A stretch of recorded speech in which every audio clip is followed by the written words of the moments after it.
tomb, very repetitive form. Laundromat with single mother.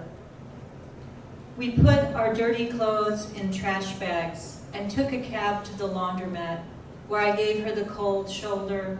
The windows were floor-to-ceiling glass. We took a cab to the laundromat, where outsiders could see my cold mother through the floor-to-ceiling glass, getting us clean and see how we got mothered.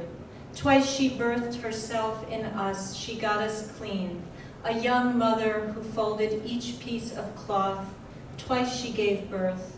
Her clothes and ours touched her hands. She folded each piece. I buried my face in the warm clothes that touched her hands. I was the youngest child. I buried my face in the clothes. I was critic and girl, the youngest child. She stacked the piles in trash bags, ordered her critic and girl to keep an eye out for the cab.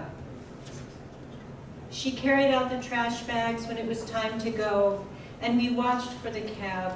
I was a silent, cold shoulder. The cab honked at us to hurry, and she grabbed my cold shoulder in silence, like it was her own limb.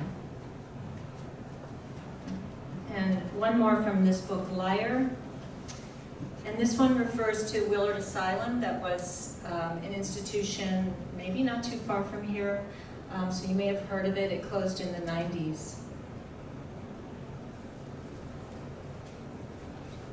My babysitter, Karen B., who was sent to Willard Asylum. There are only 2 photos of me as a child. She took them, she had no child. She had cool cigarettes and a job at the drugstore. She gave me the Crayola box with the built-in sharpener. 400 suitcases were stored in the attic of Willard Asylum for the chronic insane. She joined her twin brother there. She wore her black hair down. A child could admire it.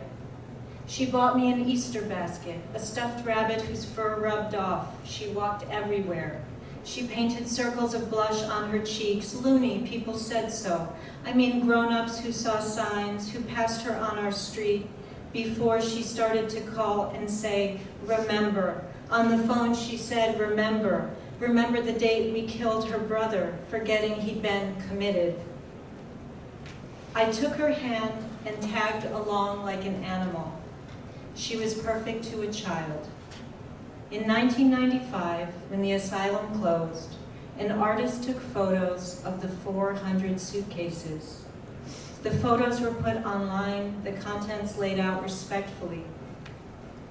In the open suitcases, belts, pocket knives, Lone Ranger cards, keys, ribbons, shoe polish, mirrors, pills, a fountain pen, bottle of glycerin, a zither, kit of needles, bread ration card, the Gospel of John, a letter. Each suitcase had a name: Lena C., Lillian L., Mary T., Gloria P., Cassie M., Francis T., Marion R., Catherine S., Dimitri Z., Ruby C., Anthony C., FJ L., Viola G., Alice T., Carrie L., Karen B., remember. And I'm actually going to make you do kind of a mood switch because